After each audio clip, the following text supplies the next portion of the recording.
சென்னை ஸ்ரீதர் அப்படின்னு ஒருத்தர் இருக்காரு. அவர் வந்து இந்த இதெல்லாம் தயாரிக்கிறார், அடுப்புலாம் தயாரிக்கிறவர். வேகமான அடுப்பு, ம். இது மாதிரி சமையல் சமையல் பாத்திரங்களை, இந்த சமைக்கிற அடுப்பு வேகமா அப்படி சமைக்கிற மாதிரிலாம் அவருக்கு நான் பயிற்சி கொடுத்துருக்கேன். அவருக்கும் ஏதோ உடம்புல பிரச்சனை இருந்து சரி பண்ணிட்டாரு. தூத்துக்குடி ஜெகன். ம். வணக்கம். அப்படி கவனிங்க, அவ்வளவுதான். ம். ஆ. இவர் வந்து இயற்கை மருத்துவர், தூத்துக்குடியில வர்றார். ஜெகன் ஜெகன். ம். இவர் பொண்ணு இயற்கை மருத்துவம் படிக்குது. இப்ப என்னுடைய வகுப்புல இருக்கிறவங்க ரெண்டு இப்போ நம்ம இவங்கள என்கிட்ட பயிற்சி எடுத்தவங்க தான். இவங்களும் இயற்கை மருத்துவம் தான். இயற்கை மருத்துவத்துல நீர் மருத்துவம் நீர் மருத்துவம் வந்து ஃபைனல், இது வேற ஒன்றும் கிடையாது. அதாவது உலகத்திலேயே கடைசியா இருக்கிறது நீர் மருத்துவம் தான். ஆனா இது யாருக்கும் தெரியக்கூடாதுங்கிறதான் விஷயமே. இயற்கை அப்படி மறைச்சு வச்சிருக்குது. இயற்கை மறைச்சு வைத்து அதாவது தூய்மை அப்படிங்கிறது ஒண்ணு இருக்குதுன்னு எல்லாரும் மறைச்சிட்டாங்க. அதுதான் விஷயமே. எல்லாரும் மறைச்சிட்டாங்கிறத விட யாருக்கு இது புரியல. அதாவது பல்லு விளக்குற மாதிரி குடலை விளக்கணுங்கிற சயின்ஸ் வந்து யாரும் சொல்லித் தரல. பல்லு விளக்குற மாதிரி இது இதுவும் குடலை சுத்தம் பண்ணணும்னு யாரும் சொல்லல. தெரியாது யாருக்கு. தமிழர்கள் தான் கண்டுபிடிச்சாங்க. தமிழர்கள் கண்டுபிடிச்சு பல ஆயிரம் ஆண்டுகளா இருந்தாலும் கூட நடைமுறையில வந்து சித்தர்கள் மட்டும் பயன்படுத்துறாங்க. சித்தர்கள்லாம் யார் நாம தான் சித்தர்கள், வேற ஒண்ணும் இல்லை. சித்தத்தை அடிப்படையாக கொண்டு மனம் போன போக்கில் மனசையே கட்டுப்படுத்தக்கூடியவங்க. எதை மனசவே கட்டுப்படுத்திக்கிறோம். மனதை கட்டுப்படுத்தி இந்த உணவு பழக்கத்திலிருந்து விடுதலை அடைகிறாங்க. உணவு பழக்கத்தில் விடுதலை அடையும் போது ஜீரணீர் அமைதி ஆகிடுது. நமக்கு ஜீரணீருங்கிறது தேவையற்றது. ஜீரண நீர் என்பது தேவையற்றது.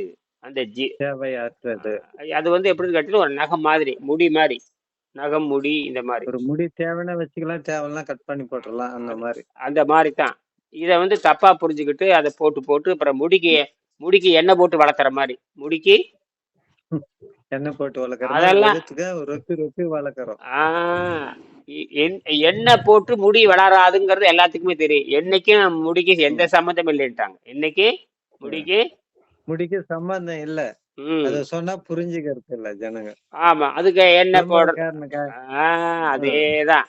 அதான் செத்து போன பயன்படுத்துறதுனால அதை இவங்களை பார்த்து அதை பயன்படுத்தி பழகிட்டாங்க. அப்படிதான் ஹேர் ஆயில் வந்தது. ஹேர் ஆயில் அப்படித்தான் வந்தது. அப்ப அந்த காலத்துல கல்யாண பொண்ணு வீட்டுக்கு ஹேர் ஆயில், பான்ஸ் பவுடரு, ஸ்னோலாம் வச்சு கொடுப்பாங்க. இன்னுமா இதுல எப்படின்னு கேட்டீங்கன்னா அதெல்லாம் சும்மா அது கொஞ்சம் நாத்தத்தை, உடல்ல இருக்கிற நாற்றத்தை போக்குவதற்காக கண்டுபிடிக்கப்பட்ட நாறுது இல்ல, உடம்பு நாத்தம் அடிக்குது இல்ல, புளிச்ச நாத்தா, அதை போக்குறதுக்காக அது கண்டுபிடிச்சானுங்க. அதை போக்குறதுக்காக சென்ட் கண்டுபிடிச்சானுங்க. நாத்தத்தை போக்குவதற்காக கண்டுபிடிக்கப்பட்டது. நாற்றத்தை போக்குவதற்காக கண்டுபிடிச்சது சென்ட். தேவைப்பட்ட பொருள்கள் எல்லாமே அதுதான். இது பேர் காஸ்மெட்டிக்னு பேரு. காஸ்மெட்டிக் அழகு சாதன பொருள்னு பேரு. அழகு சாதன பொருள். இதை என்ன பண்ணிட்டானா ஆரோக்கியம் நினைச்சிட்டானுங்க. இதை வந்து ஆரோக்கியம் நினைச்சிட்டு எண்ணெய் போட்டு எண்ணெய்க்கு முடிக்கு எந்த செத்து போனவனுக்கு முடி முளைக்குது. அவனை எண்ணெய் போட்ட சாகுற. செத்து போனவனுக்கு முடி முளைக்குது, நல்லாவே முளைக்குது. நல்லா முளைச்சு நல்லா வளர்ந்தே போயிடும். அதாவது உடல் அழுகிறது ரொம்ப. இப்போ வந்து சில இடத்துல எல்லாம் புதைச்சோம்னா ஒரு வருஷத்துல 2 வருஷத்துல கரைஞ்சி போகும். சில இடத்துல கல்லு மாதிரி இருக்கிற இடத்துல புதைச்சிட்டாங்கன்னா 15 வருஷம் 100 வருஷம் 1000 வருஷத்துக்கு அப்படி இருக்கு. அப்பெல்லாம் உடம்பே முளைச்சிருக்குங்கிறான். நல்லா 1/2 அடி 3/4 அடியில முளைச்சிருக்கும். அதுல காரணம்னா அந்த செல் சாகாத வரைக்கும் அது உற்பத்தி பண்ணி. அப்படின்னா அதுக்கு எனர்ஜி கொடுக்கறது யாரு? யோசிச்சு பார்த்தா ஆச்சரியமா இருக்கு. இவன் செத்து போயிடுறான், ஆனா முடி முளைக்க அந்த எனர்ஜி கொடுக்கறது யாரு? செல்லு. அப்போ இந்த எனர்ஜி செத்து போனதுக்கு அப்புறம் கூட தானே தயாரிக்குது. அப்புறம் உயிரோட இருக்கிறப்ப தயாரிக்காதா? அப்புறம் என்ன இது இந்த விஞ்ஞானம் வந்து உலகத்தை, இந்த விஞ்ஞானம் யாருக்கும் தெரியாது. இப்ப நம்ம மரணத்தை பத்தி பேசுவோம். மரணம்னு ஒண்ணு இருக்கு. இந்த மரணம்னா என்ன, அதை பத்தி வெங்கடேசன் ரொம்ப ஆழமா ஆராய்ச்சி பண்றார். இது எந்த அளவுக்கு, ஏன்னா இந்த மரணம்ங்கிறது உடல், இந்த மனமும் எதுக்கும் பற்று இல்லாத ஒரு தூய நிலையது பேரு. ஏன்னா எல்லாத்துக்கும் ஒரு முற்றுப்புள்ளி இருக்குது. இருக்கும். ஒன்னு பிளஸ் ஒன்னு மைனஸ், ரெண்டுமே மூவ் பண்ண முடியும். இதுல எந்த அளவுக்கு நாம வந்து நம்ம விரும்புற வரைக்கும் இந்த உடம்பை வைத்துக் கொள்கிறோம், அதான் கேள்வி. என்னது, விரும்புற வரைக்கும். நாம் இதுலயே விருப்பம் தான் வருது. உடம்பை உடம்பை எந்த அளவுக்கு விரும்புறோமோ அந்த அளவுக்கு நம்ம என்ன, நமக்கு ஒரு கொள்கை இருக்குது, நம்ம ஏதோ ஒரு கொள்கை வச்சிருப்போம், அதற்காகவாது இருக்க வேண்டும். என்னது, அதுக்காக இருக்க வேண்டும். அந்த கொள்கை நிறைவேறுகின்ற பொழுது தானாவே விருப்பங்க. அந்த கொள்கை நிறைவேறிச்சு நீ போதும் நினைக்கிறப்ப அதுவே முக்தி நிலைக்கு வரும். அது முக்தி நிலைக்கு வந்துடும். அப்பதான் இந்த உயிரோட விட்டு போகணும். அப்பதான் இந்த உயிர் உடம்பை விட்டு போகணும். இந்த அறிவியல் வந்து 100 பேத்துக்கு இந்த அறிவியல் கிடையாது. இந்த அறிவு 100 பேத்துக்கு கிடையாது. இவ என்ன நினைக்கிறேன்னா, அதைத்தான் நீங்க சொல்றேன், அதைத்தான் இந்த சொல்ல போறேன். சரி, அதான் எங்க 47வது பாடம் கையில புத்தகத்தை எடுத்துக்கங்க. 47 கடைசி பாடம். ஆமா, 47வது பாடத்துல ஐயா நீங்களே சொல்லலாம். தூத்துக்குடி ஜெகன் நீங்களே இடையில பேசலாம். மரணத்தை 3 வகையாக பிரிக்கலாம்.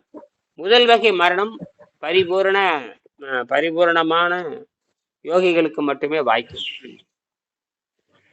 இது கோடியில் ஒருவருக்குன்னு சொல்றாங்க. இதை நம்ம மாத்தணும். நாம நினைச்சா நமக்கு இந்த மாதிரி கொண்டு வரணும். கோடியில் ஒருவருக்குன்னு சொல்றாங்க, ஏத்துக்கிறேன், ரைட்டு. ஆனால் இன்னைக்கு எத்தனையோ பேர் நம்மகிட்ட பயிற்சி எடுத்துட்டு இருக்கிறாங்க. இவங்கெல்லாம் முயற்சி பண்ணாங்கன்னா 100 ஆண்டுகளில் முடிவு பண்ணலாம். 100 ஆண்டுகள் எடுத்துக்கொள்ளலாம். 100 ஆண்டுகளுக்குள்ளையாவது 100 ஆண்டுங்கிறது சாதாரண விஷயமா? அது ஒரு யுகம் முடிஞ்ச மாதிரி தாங்க. அப்போ 100 ஆண்டுகள் நீங்க வாழ்றதா வைத்துக் கொள்வோம். உங்களை நம்பி இருக்கிறவங்க பல பேர் நோயில இறந்துருவாங்க. அதுக்கு அடுத்த ஸ்டெப் பாருங்க. அதுதான் நோவோட சாவறதான் எழுதியிருப்பாங்க. அடுத்த ஸ்டெப் ரொம்ப அற்புதமா எழுதியிருப்பாரு. அதான் நம்ம வந்து மரணத்தை விருப்பத்தில் தூய நிலையில் கொண்டு வர வேண்டும். இந்த யோகம் தெரியாதவர்கள் நோய்வாய்ப்பட்டு இறந்தே போக வேண்டும். இதான் சட்டம். இதான் வந்து இந்த சட்டத்தை யாராலே மாற்ற முடியாது. இந்த சட்டத்தை யாராலும் மாற்ற முடியாது. அப்படின்னா விருப்பத்தில் மரணத்தை கொண்டு வருவதையும் யாரும் மாற்ற முடியாது. நோய்வாய்ப்பட்டு சாவதையும் எவனாலையும் தடை செய்ய முடியாது. ஆமா, அதனாலதான் மேற்கு நாட்டு மருத்துவம் தோல்வி அடைஞ்சிருச்சு. மேற்கு நாட்டு மருத்துவம் அனைத்தும் தோல்வி. அது மட்டுமல்ல, அவன் என்ன தெளிவா எழுதுறான்னா, எங்களுக்கு முக்கியமான 51 வகையான மருந்துகள், 51 வகையான நோய்களுக்கு மருந்துகள் இல்லை, கண்டுபிடிக்க முடியாது. ஏன்னா உடம்பு மாறிட்டே இருக்குதுன்னு சொல்றான். உடம்பு மாறிட்டே இருக்கிறதுனால ஒரு பர்டிகுலர் இடத்துல நின்னா கூட கண்டுபிடிச்சிடலாம். உடம்பு மாறிட்டே இருக்கிறதுனால மருந்து கொடுக்க முடியாது. மருந்தினால் அழுத்தி வைக்கலாமே தவிர, அழுத்தி வைக்கலன்னா ஒரு நாள் 2 நாள் அழுத்தி வைக்கலாமே தவிர, அது மட்டுமல்ல, அது சொல்லி போட்டு அந்த மருந்தினுடைய பக்க விளைவும் சொல்றான். உலகத்துல சைடு எஃபெக்ட் இல்லாத மெடிசன் இல்லைங்கிறான். சைடு எஃபெக்ட் இல்லாத மெடிசன் எதுவுமே இல்ல. அப்ப என்ன அர்த்தப்பா? நோயும் குணமாக்க போறது இல்ல, சைடு எஃபெக்ட் இல்லாத மருந்தும் இல்லைன்னு என்ன அர்த்தம்? கன்ஃபார்ம் பண்ணுது, உங்க மரணத்தை உறுதிப்படுத்திக்கிறது. உறுதி. இதை சாப்பிட்டாலே உறுதி தான், நீ சாப்பிடாது இருந்தாலும் உறுதிதான் விஞ்ஞானம் தெளிவா சொல்றது. ஏன்னா உடம்பு என்பது மருந்தை நம்பி அல்ல, உடம்பு என்பது தூய்மையை நம்பி வாழ்கிறதுன்னு யாருக்கும் தெரியல. இதுல பிரச்சனை எங்கிருந்து வருதுன்னா, பிரச்சனை வந்து 5ஆம் அறிவிலே தொடங்குகிறது. இந்த 5ஆம் அறிவு நமக்கு பிறக்கிறப்பவே இந்த பிரச்சனை, வாய் ருசி. எப்ப வாய் ருசி வந்ததோ 5ஆம் நிலையில் வந்துருது. அது பல கோடியான நம்மகிட்ட இருந்துட்டு இருக்குது. இந்த வாய் ருசின்னு சொல்றோம் இல்லையா, மனித வர்க்கத்துக்கு மட்டும்தான் 6 சுவை அறியும் தன்மை உடையது. மனித வர்க்கத்துக்கு மட்டும்தான் 6 சுவை அறியும் தன்மை உடையது. இனிப்பு, புளிப்பு, கசப்பு, கார்ப்பு, உவர்ப்பு, துவர்ப்பு, கரிப்பு. இந்த 6ம் இதுக்கு மேல என்ன இருக்கு நமக்கு தெரியாது. கிட்டத்தட்ட 6 சுவைங்கிறான். இருக்கட்டும். இத்தனையும் உணரக்கூடியது, மெய்வாய் கண்மூக்கில் வரக்கூடியது உணரக்கூடியது. இந்த பல விஷயத்துல நமக்கு வந்து இந்த புலன்களை வந்து உணரக்கூடியது. இது மனிதனுக்கு மட்டும்தான் சிறப்பு தன்மை தவிர விலங்குகளுக்கு கிடையாது. ரெண்டாவது அந்த சுவைக்கு அது அடிமையாகிறதும் இல்லை. விலங்குகள் வேறு, மனிதன் வேறு. ஆனால் விலங்குகள் இருந்துதான் மனிதன் மாறி வருகிறான். அதான் விஷயமே. அப்ப தனக்குத்தானே குணமாக்கி கொள்ளுகின்ற தன்மை விலங்குகளுக்கு இருப்பதை போல மனிதனுக்கு உண்டுங்கிறத இந்த மருத்துவத்தினுடைய கொள்ளு. நாம வந்து இது உணவு பழக்கத்துக்கு வேணுமா வேண்டாங்கிறத அவன் முடிவு பண்ணிக்க வேண்டியதுதான். உணவு பழக்கம் வேணுமா வேண்டாமாங்கிறது அவரவர்கள் முடிவு. ஆமா, அந்த அவரவர்கள் முடிவு செய்து கொள்வதற்கு தான் இவ்வளவு முயற்சி பண்றேன் நான். அவரவர்கள் உணவு பழக்கத்தை, அது எந்த உணவு பழக்கமோ, அது சைவமோ அசைவமோ, அதெல்லாம் பழக்கம். குளிக்கிற மாதிரி ஒருத்தன் குளிப்பா, ஒருத்தன் குளிக்க மாட்டான், ஒருத்தன் 2 தடவை குளிப்பா, ஒருத்தன் 3 தடவை குளிப்பா, ஒருத்தன் 2 நாளைக்கு ஒருத்தன் குளிப்பான், ஒருத்தன் வாரத்துக்கு ஒருக்கா குளிப்பா. இதெல்லாம் அவன் சௌகரியம் இதெல்லாம். அவர் ஒரு தவிக்க. ஆமா, இதை போய் ஒருத்தர் வாட்ச் கட்டுவான், ஒருத்தர் 10 ரூபாய்க்கு வாட்ச் கட்டுவான், ஒருத்தர் 100 ரூபாய்க்கு வாட்ச் கட்டுவான், ஒருத்தர் 1 லட்சம் ரூபாய்க்கு வாட்ச் கட்டுவான், ஒருத்தர் 100 ரூபாய்க்கு செருப்பு போடுவான், ஒருத்தர் 1000 ரூபாய்க்கு செருப்பு போடுவான். இதெல்லாம் அவன் சௌகரியம் இதெல்லாம். அவங்களுடைய ஆனாலும் இது பொதுவான விஷயம். இந்த பொதுவானது என்ன, பொதுவானதுன்னு வருகின்ற பொழுது இந்த உடல் மனம் ஆன்மா இந்த 3 கெட்டு போகின்ற பொழுதுதான் நான் எதிர்த்து பேச வேண்டியது இருக்குது. இதே இந்த கெடுது இல்லையா, எனக்கு கெடுது. இப்போ உங்களுக்கு கெடுதே இல்லையே, எனக்கு கெடுது. இப்ப நான் பேசித்தானே ஆகணும். ஆமாங்க அங்கதான் பிரச்சனையே வருது. இப்ப நான் ஏன் இதை பேசுறேன்னா நான் தப்பிச்சாகணும். நான் வந்து தப்பிச்சா ஆகணும். அப்படித்தான் வெங்கடேசன் கண்டுபிடிச்சாரு. அடே நான் தப்பிச்சாகணும்டா சாமிகளா, டே எங்க அப்பா, டே நான் தப்பிக்கணும். எனக்கு இவ்வளவு கொடுமையான, இவன் பிஎஸ்சி படிச்சிருக்கேன், பிஇ இன்ஜினியரிங் படிச்சிருக்கேன், பல கண்டுபிடிச்சிருக்கிறேன், எவ்வளவோ பண்ணியிருக்கேன், குழந்தைகளை திருமணம் வச்சிருக்கேன், வெளிநாடெல்லாம் போயிருக்கேன், எல்லாம் பல கட்டடம் கட்டியிருக்கேன். ஆனால் என்னுடைய உடம்பை கட்டுமே, என்னுடைய உடம்பை நோய் குணமாக்க முடியலன்னா அப்புறம் என்ன கல்வின்னு கேட்கிறாரு. அப்படின்னா வெள்ளைக்காரனுடைய கல்வி முறை தவறுன்னு சொல்லிட்டு அப்புறம் தான் அவர் என்ன பண்றாரு, 2000 ஆண்டுகள் முன்பாக இருக்கிற சித்தர் கொள்கையும் 120 ஆண்டுக்கு முன்னாடி இருக்கிற ஜெர்மன் கொள்கையும் சேர்த்து கண்டுபிடிச்சு தன் உடம்பை குணப்படுத்தி நிரூபிச்சுட்டு போயிட்டாரு. அதுதான் பெரிய விஷயமே. அதாவது 2000 ஆண்டுக்கு அப்புறம் நமக்கு ஒரு மிகப்பெரிய ஒரு ஆராய்ச்சியாளர் கிடைச்சாரு. வெற்றி வெற்றி கிடைச்சு இருக்குதுங்க. வெற்றி கிடைச்சங்க. இப்ப அதுதான் விஷயம். அதனாலதான் நான் எல்லாத்துக்கும் நான் சொல்லிக் கொடுப்பேன். அதனாலதான் இந்த புரியாதவன் பேர் என்னை எதிர்த்துருவான். புரியாத 25 வருஷமா என்னை எதிர்க்கிறவன் தான் 99 பேர் இருப்பான். ஏன்னா இப்ப வெங்கடேசன் வந்து யூடியூப்ல பேசல, அவருடைய எந்த ரெக்கார்டும் கிடையாது. அவர் உண்டு இந்த புத்தக ரெக்கார்டு தான் இருக்குதே தவிர நேரடியா வேற எதுவும் இல்லைங்க. வீடியோ ரெக்கார்டோ மற்ற எதுவுமே கிடையாது. அவர் டாக்குமெண்ட் பண்ணிட்டு போயிட்டாரு. அதுதான், அதாவது இந்த டாக்குமெண்ட் மட்டும் இல்லைன்னா எதுவுமே நடக்க போறது. இதுதான் அவர் பண்ணக்கூடிய மிகப்பெரிய வெற்றி. அன்னைக்கு சுச்சுவேஷனுக்கு அது ஒண்ணுதாங்க இருந்தது. புக்கா தான் பண்ண முடியும். புக்கு தான் பண்ண முடியும். அது கரெக்ட். அதனாலதான் எல்லா யோகிகளும் புத்தகத்தை ஓலைச்சுவடியில் எழுதினாங்க. என்னது ஓலைச்சுவடியில் எழுதினாங்க. ஓலைச்சுவடியோ பேப்பரோ ரெண்டுமே பயன்படுத்தினாங்க. அந்த காலத்துக்கு தகுந்த மாதிரி மாறி வந்தாங்க. கரெக்ட். இன்னைக்கு எனக்கு வீடியோ இருக்குங்காட்டி டக்கு டக்குன்னு அவங்களும் செய்தி போது உடனே கமெண்ட் பண்றானுங்க, நீ லூஸ் மண்டை அப்படின்னு பண்ணுவாங்க. அது இயற்கை. அது ஒன்னும் தெரியாதவன் அப்படிதான் பேசுவான். தெரியாதவன் அப்படிதான் பேசுவோம். அதை பத்தி நம்ம அதுதான் அது அப்படி வரணும். அப்படி வந்தா தான் நமக்கு நல்லது. நான் அப்பதான் புரிஞ்சுக்கோ, இவனுக்கு இது புரியலையாடு தெரியுது. அப்ப அவனுக்கு புரியணும்னா அவன் குறைஞ்சபட்சம் என்ன பண்ணணும், எங்கிட்ட வரணும், அல்லது புத்தகத்தை வாங்கி படிக்கணும், ஏதோ ஒரு தகுதி இருக்கணும். எந்த தகுதியுமே இல்லாம கமெண்ட் பண்றது எப்படி? அவனுக்கு ஒன்னும் காயில வரலங்க. காயில வந்தா கண்டிப்பா வரும். காயில வந்து கடைசி அவன் காயில வந்து ஊற நாய் மாதிரி சுத்தி அப்பதான் அவன் வருவான். அது வரைக்கும் வர மாட்டான். தைரியம் இருங்க. விறகு கடைக்காரனுக்கு எப்படிங்க வீணை பத்தி தெரியும்? கரெக்ட். அதேதான் ஐயா சொல்ற. விறகு கடைக்காரனுக்கு யாரையும் அறமா சொல்ற. விறகு கடைக்காரனுக்கு எப்படி வீணை பத்தி எப்படி தெரியும்? அவன் அடுப்பறிக்கு தான் தெரியுமே தவிர இந்த விறகு அரிக்க அது அடுப்பு வைக்கிறதுக்கு ஆகும், அவன் அடுப்புல எரிக்கிறதுக்கு ஆகுமான்னு தான் பார்ப்பான். அந்த மாதிரி தானே தவிர விஷயம். சரி, ஆக இந்த கோடியில் ஒருவருக்குத்தான் வாய்க்கும் என்கிறார். ஆனால் நாம் முயற்சி செய்தால் எதையும் மாற்ற முடியும். அது ஒரு கருத்து. கோடியில் ஒருத்தருக்கு தான் வாய்க்கும், கோடியில் ஒருத்தருக்கு ஆரோக்கியம் கோடியில் ஒருத்தருக்கு தான் ஆரோக்கியம் கிடைக்குங்கிறதெல்லாம் ஒரு கருத்து. அது நாம இப்ப ஆரோக்கியத்தை பெற முடியுமா? நம்ம அதை நோக்கி தான் நகர். அப்ப ஆரோக்கியம் கிடைக்குதே இல்லையா? அப்படின்னு எல்லாத்துக்கும் கிடைக்கிறது அர்த்தம். ரித்துவருக்கு இருக்குது. அதை பயன்படுத்த வேண்டிய டைம் அவங்க பயன்படுத்திங்கன்னா பரவாயில்ல, இல்லைன்னா சாவு நிச்சயம். அதாவது கரெக்ட். அதான் அந்த சாவு என்பது நம்ம சகித்து கொள்ள முடியாது. அது இனிமையாக மாற்றுவது எப்படி? அதாவது சட்டையை கழட்டி வச்சுட்டு போற மாதிரி. அதை சொல்லுவாங்க, உயிர் என்பது சட்டையை கழட்டி வச்சுட்டு போற மாதிரி வரணும். சட்டையை பிச்சுட்டு சட்டையை கிழிச்சிட்டு போற மாதிரி வரக்கூடாது. சட்டையை கிழிச்சிட்டு போற மாதிரி வரக்கூடாதும்பாங்க. அப்படிதான் வேண்டுவாங்க. எனக்கு சட்டையை அப்படியே எந்த பிரச்சனையும் இல்லாமல் உயிர் எல்லாரும் முக்தி அடையும் நினைக்கிறாங்க. பாருங்க, சாக போறவனை கேட்டு பாருங்க, அப்பா இந்த எனக்கு மீண்டும் இந்த ஜென்மே வேண்டாம்பா, மீண்டும் இந்த ஜென்மமே வேண்டாம் அப்படின்னு எல்லாரும் சொல்றாங்க. அது பகுத்தறிவு இருக்கிறவங்க சரி, பகுத்தறிவு இல்லாதவங்க சரி, எல்லாரும் அதான் சொல்றானுங்க. அப்படியே இந்த சத்சங்கத்துல அப்படித்தாங்க பேசுறாங்க இத பத்தி. சாவுன்றது ஒரு திட்ட மாதிரி கழட்டி வச்சுட்டு போய் ஆகணும் ஒரு நாளைக்கு. மரம் மாதிரி நம்ம உடம்பு திடமா நிக்கும் கீழே அப்படின்னு சொல்றாங்க. இதுக்கெல்லாம் தடையா நிற்பது வாய் ருசி தான். வாய் ருசி, இந்த பசி, நீரு, இதெல்லாம் உடம்பு வந்து தனக்குத்தானே இயங்குகிற தன்மைக்கு உடுகின்ற பொழுதுதான் அது நல்ல வழிக்கு கொண்டுட்டு போகும். இப்ப நான் ஏன் இதை சொல்றேன்னா, நீங்க சுத்தப்படுத்துறதுக்கு அப்புறம் அதன் வழியில போனீங்கன்னா தான் இயற்கை உங்களுக்கு புரிய வைக்கும். இல்லைன்னா உங்களுக்கு இயற்கையை புரியவே புரியாது. இயற்கை புரியாது. நீங்க சாராயம் குடிச்சிட்டே இருந்தா எப்படிங்க புரியும்? மயக்கத்தில் தான் படுத்துட்டு இருக்கணும். அதேதான் போதை. அது அது அது அந்த சாராயத்தை எப்படி கண்டுபிடிச்சானோ இந்த உணவு போதையை கண்டுபிடிச்சான். அதான் வேக வச்சு திங்கிறது, ருசியை திங்கிறது.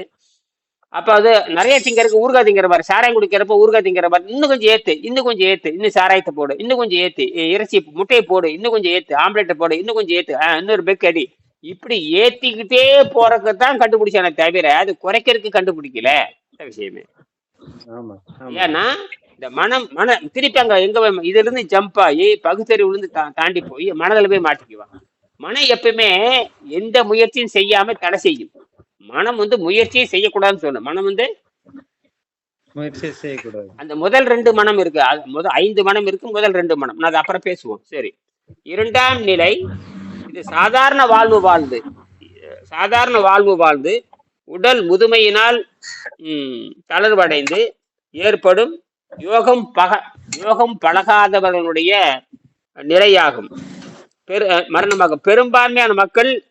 பெரும்பான்மையான மனிதர்கள் இந்த வகை மரணத்தை அடைவார்கள்.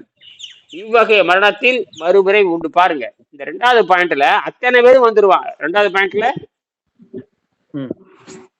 அதாவது நோய்வாய்ப்பட்டு சாவறதுங்கிறது எல்லாரும் வந்துடுறாங்க, எல்லாருமே வந்துடுறாங்க. இதுல எங்க யாரு தப்பிக்கிறது? எல்லாரும் நடிகர்ல இருந்து நடிகர் வரைக்கும் பணக்காரன் ஏழை பணக்காரன் பூரா இதுல மாட்டிக்குவானுங்க. இதுல இந்த 2வது மாட்டிக்குவாங்க. அடுத்த 3வது பாருங்க, இது கெட்ட மரணம்னு சொல்லுவாங்க. கெட்ட மரணம், துர்மரணம், கெட்ட மரணம், தற்கொலை பண்ணிட்டு சாகிறது, விபத்துல நசுங்கி சாகிறது, போர்ல அடிபட்டு சாகிறது, அப்புறம் அரசாங்கம் தண்டனை கொடுக்குது பாருங்க, அதுல சாகிறது. தண்டனை அரசாங்கம் தண்டனை கொடுக்கும், அரசாங்கம் தண்டனை கொடுக்குற சாகிறது. அவன் தலை வெட்டி கொள்ளு அப்படிம்பாங்க, அவனை எலக்ட்ரிக் ஷாக் வச்சு கொள்ளும்பாங்க, அவனை தூக்குல போடும்பாங்க, இப்படி எல்லாம் சொல்றோம் இல்லையா? இப்படியும் மரணம் வருது, இப்படியும் அவனை கொல்றாங்க. அப்ப இதெல்லாம் நல்ல சாவு கிடையாது. இதெல்லாம் நல்ல சாவு சொல்றாங்க, நல்ல சாவு வரணுங்கிறாங்களே, நல்ல சாவு கிடையாது. இதுக்கு பேரு வீர சொர்க்கம் வேற. போர்ல செத்தா வீர சொர்க்கம் வேற, வீர சொர்க்கம்னு அந்த கதை அடிச்சிருக்கானுங்க. போர்ல செத்தா நல்ல, அப்படி போர்ல செத்தா வீரர், அப்படி ஒரு கதையை அடிச்சு விட்டுருக்கானுங்க. இப்படி இல்ல. இன்னைக்கு அது வீர சொர்க்கம், பரம்வீர் சக்ரா, அந்த சக்ரா, பரம்வீர் சக்ரா அப்படின்னு மத்திய அரசுல கூட கொடுப்பான். எவனாச்சும் போர்ல செத்து போயிட்டான், பரம்வீர் சக்ரா. என்ன பரம்வீர் சக்ரா? அவன் போய் சேர்ந்துட்டான், பரத்துக்கு அவன் போய் சேர்ந்துட்டான். இவன் சக்ரா கொடுத்து இவன் முடிச்சுக்குவான். இவன் வேலை நடக்கிறதுக்காக அவனை கொலை செய்வான். இவன் நல்லா இருக்கிறதுக்காக 10 வீரர்களை கொலை செய்வானுங்க. பாருங்க, இவன் சொகுசா இருக்கிறதுக்காக மன்னர்களோட வேலை என்ன? வீரர்களை அனுப்பி கொலை செய்ய வேண்டியது. இவன் தப்பிச்சுக்குவான், அவன் போய் செத்து போயிடுவான், அவன் போய் மாட்டிக்குவான். இதுதான், இதெல்லாம் இயற்கை பார்த்துட்டு தான் இருக்கு. அப்போ சரி, சில வீர சொர்க்கம் என்று சொல்வார்கள். ராமாயணத்தையும் மகாபாரதத்தையும் நீங்க படித்து பார்த்தா, இந்த கதையில பாத்தீங்கன்னா, ராமாயணத்தையும் மகாபாரத்தையும் படிச்சு பாத்தீங்கன்னா, இவங்க கூட கொலைக்கு காரணமா இருந்திருக்காங்க. யாரு? அந்த கதாநாயகர்கள் கூட கொலைக்கு காரணமா இருந்திருக்காங்க. ராமனும் கொலைக்கு காரணமா இருந்திருக்கிறான், கிருஷ்ணனும் கொலைக்கு காரணமா இருந்திருக்கிறான். அவதாரமா இருந்தாலுமே அவனும் பல வகையில கொலை செய்ய சொல்றான். அவனை கொலை செய்ய, இவனை மாமனும் பார்க்காத, மச்சானும் பார்க்காத, எவனை வேணா நீ கொலை செய்ய, நான் பாத்துக்கிறேன். யார் வேணாலும் நீ கொலை செய்ய, நான் பாத்துக்கிறேன். யார் வேணாலும் சரி. அப்படி எல்லாம் அந்த சொல்லப்படுகிறது, பின்னாண்ட இப்படிதான் சொல்லப்படுகிறது. ஆக சூழ்நிலைக்கு தகுந்த மாதிரி பல மனித கொலைகளுக்கு காரணமாக இருந்தது தெரிய வரும். அதாவது ராமாயணத்தையும் மகாபாரத்தையும் படித்தால் தேவர்கள் கூட சூழ்நிலையால் மனித கொலைக்கும் காரணமாக இருந்திருப்பது தெரிய வரும். முதல் வகை மரணத்தை பற்றிய விளக்கம். இது மட்டுமே மனிதர்கள் ஒப்புக்கொள்ளக்கூடிய மரணம். இதற்கு உலகத்தில் ஒரே ஒரு எடுத்துக்காட்டு ஆதிசங்கரன் வாழ்வு. இங்க ஆதிசங்கரன் வாழ்வர்னு யாருன்னு கேட்டீங்கன்னா, அது ஒரு வகையான சித்தர். அவர் அது கேரளாவில் பிறந்தவர். கேரளாவில் பிறந்தாரு. கேரளாவில் பிறந்து கடைசியில் வடநாடு போய் எங்க அது என்ன, அது பேரு கேதார்நாத்ன்னு நினைக்கிறேன். கேதார்நாத் மலை மேலைக்கு போயிட்டாரு. ஆமா, அங்க போய் அவரு ஏதோ முக்தி அடைஞ்சதாக சொல்லப்படுது அப்படின்னு சொல்றாங்க. அதுல ஆதாரம் இருக்குது. சரியா? சரி, நமக்கு இப்ப ஆதாரம் ரொம்ப முக்கியமா தேவைப்படுது. நமக்கு ஆதாரம் முக்கியமா தேவைப்படும். ஆமா. இப்ப உங்களை பத்தி யாராவது விமர்சனம் சொன்னாங்கன்னா, நீ ஆதாரத்தை கொடுன்னு கேட்ப. நான் இப்படி இருக்கிறேன்ப்பா.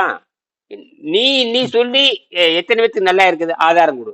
ஒரே ஓட்டம் ஓடிடுவான். ஆதாரத்தை மட்டும் கேட்டு பாருங்க ஓடிடுவானுங்க. ஆதாரத்தை மட்டும் கேள்ட்டு பாரு ஓடிடுவான். நீ எத்தனை பேருக்கு குணமாக்கி இருக்க? நீ சொல்ற ரைட்டப்பா. நீ எத்தனை பேருக்கு குணமாக்கிற ஆதாரத்தை கொடு. டாக்டர் போய் ஆதாரத்துக்கு சக்கரை நோய் நல்லா ஆயிடுச்சு ஆதாரத்தை கூட இல்ல. தைராய்டு நல்லா ஆயிடுச்சு ஆதாரத்தை கூட இல்ல. என்னது 100% கியூர்? எத்தனை பேர் 100% கியூரானுக்கு கூட லிஸ்ட் கூட கொடுக்க மாட்டான். நல்லாகவே நோயே நல்லாகாதுன்னு எழுதியிருக்கிறப்ப எப்படி நோயே நல்லாகாதுன்னு இருக்கும் பொழுது எப்படி ஆதாரம் கொடுப்பான்? கொடுக்கறதுக்கு வாய்ப்பு இல்ல. அப்புறம் நீ எப்படி எங்களை பத்தி சொல்லலாம்?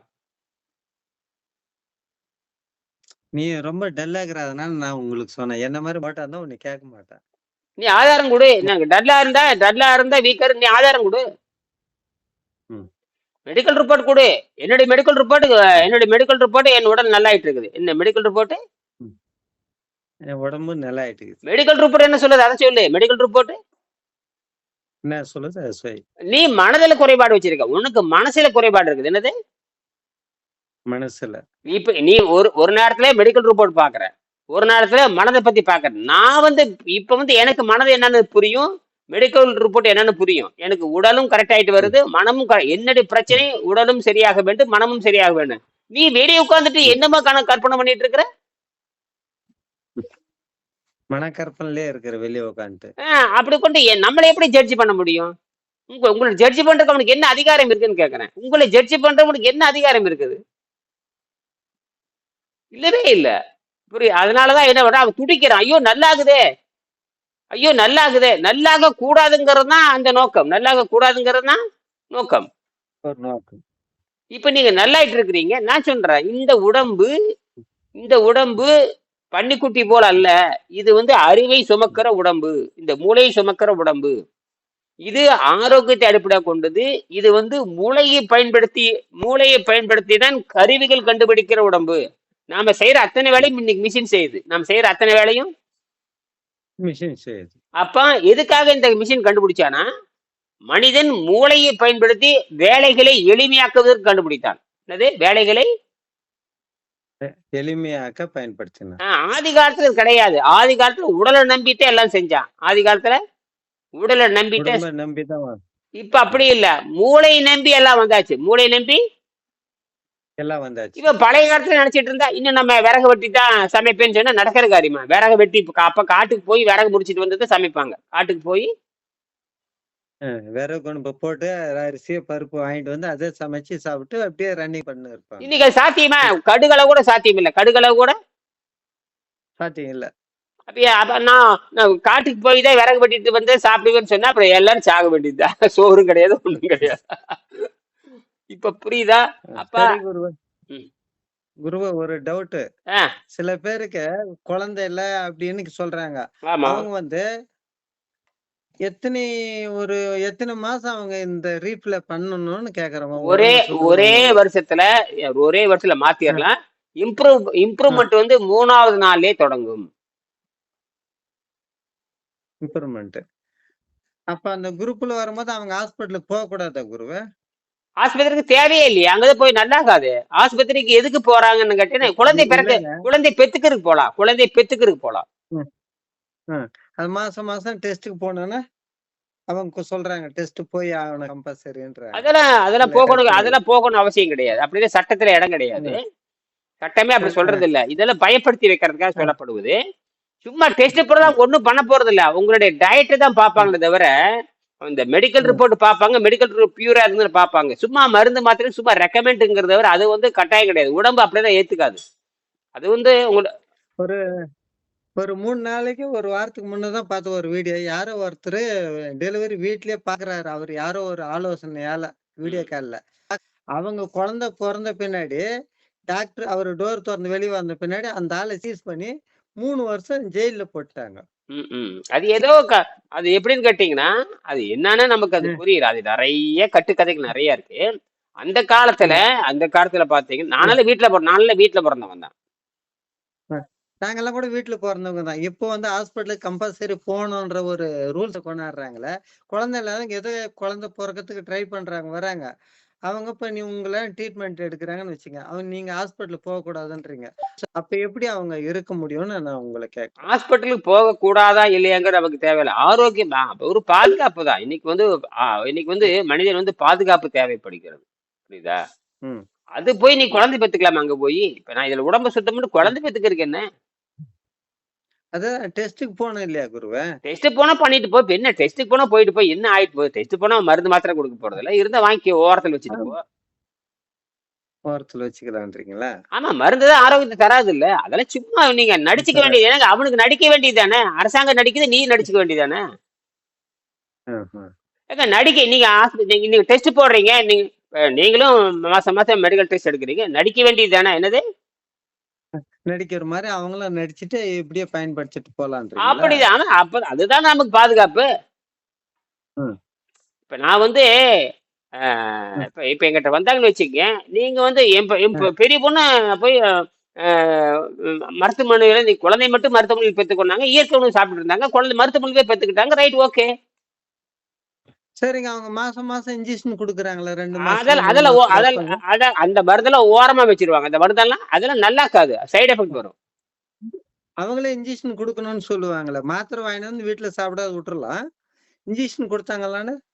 இன்ஜெக்ஷன் கொடுத்தா அது போட்டா அது போட்டோம்னா மேடம் நீர் பயிற்சி செய்து வெளியே எடுத்துடலாம். நீர் பயிற்சி செய்து. வெளிய எடுத்துடலாம். ஆமா, எந்த மருந்தையும் வெளியே எடுத்துடலாம். இந்த மருந்தையும் வெளிய எடுத்துடலாம். ஒரு 2 நாள்ல வெளியே வந்துடும். 2 நாள்ல. வெளிய வந்துரும். அதானுங்க நல்லா கரெக்டான கேள்வி கேட்குறீங்க. இப்ப கரெக்ட் சொல்லி முடிச்சுக்கலாம். ம். ஓல்டு மெடிசின், ம். ஸ்டார்ச், ஃபேட்டு, ஸ்டீராய்டு ம். 4யும் வெளியே எடுத்தாக. ஆனா ம். உள்ள தங்கி குழந்தையை பாதிக்கும். உள்ளே தங்கி குழந்தைய பாதிக்கும். இது யாரு பதில் சொல்றாங்க இதுக்கெல்லாம்?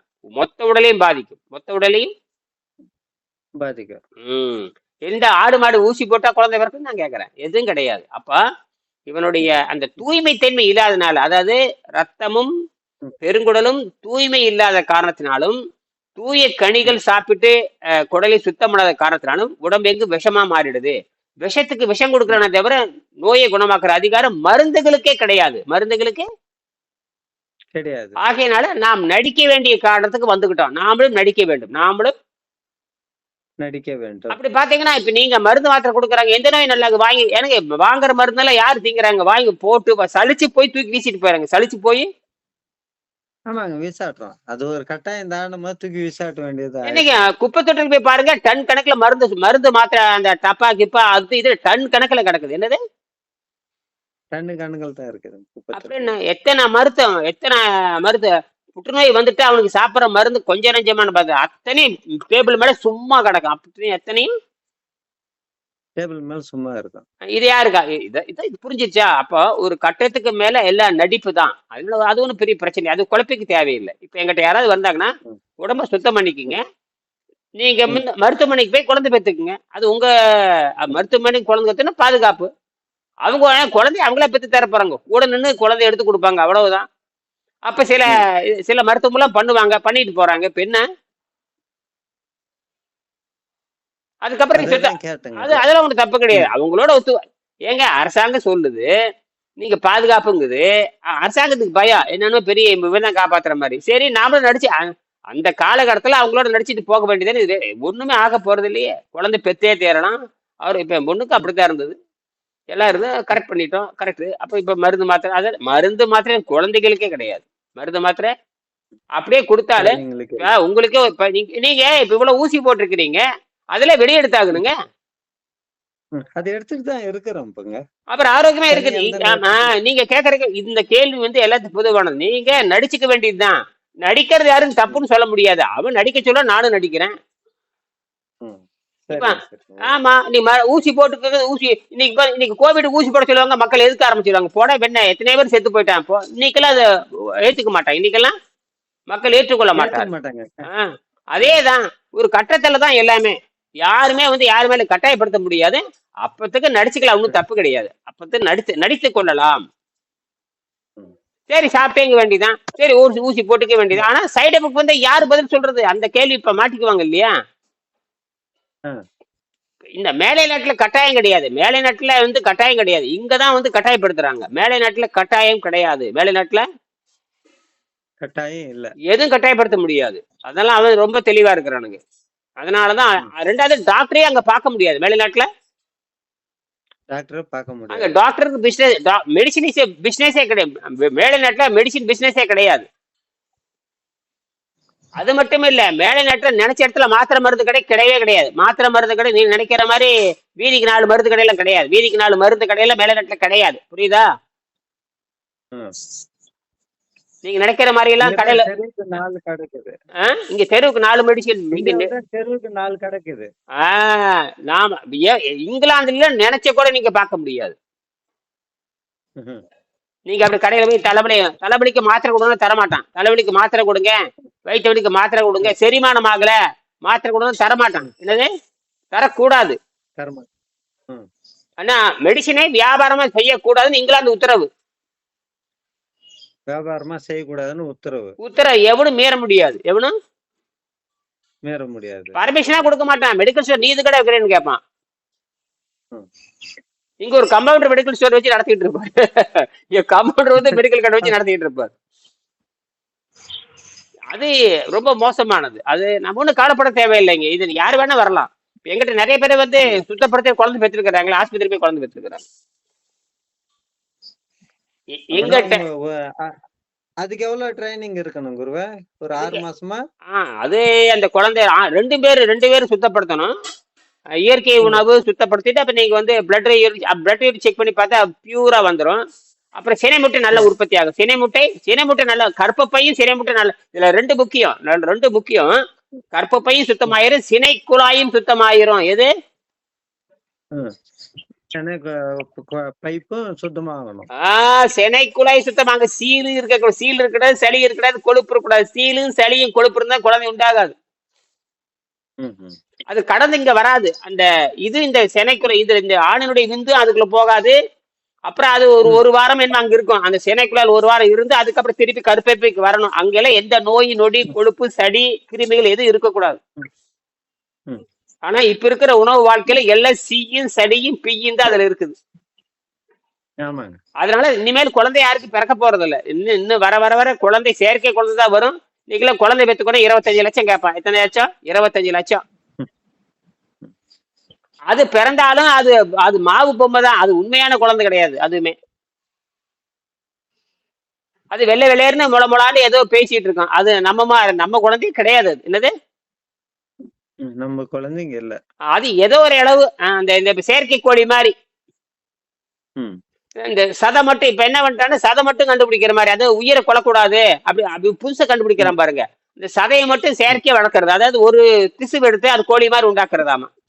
இப்படி எல்லாம் போறானுங்க. நாம இப்படி எல்லாம் வந்துருச்சு. நம்ம ஒண்ணுமே செய்ய முடியாது. ஒண்ணுமே செய்ய முடியாது. உண்மையை புரியாதவனுக்கு ஒண்ணும் செய்ய முடியாது. நாம உண்மையை புரிஞ்சுக்கிட்டோம். நாம் தப்பித்துக் கொள்வதற்காக சில நேரத்தில் நடிக்க வேணும். புரியுதா? நிறைவு செய்யலாம். நன்றி.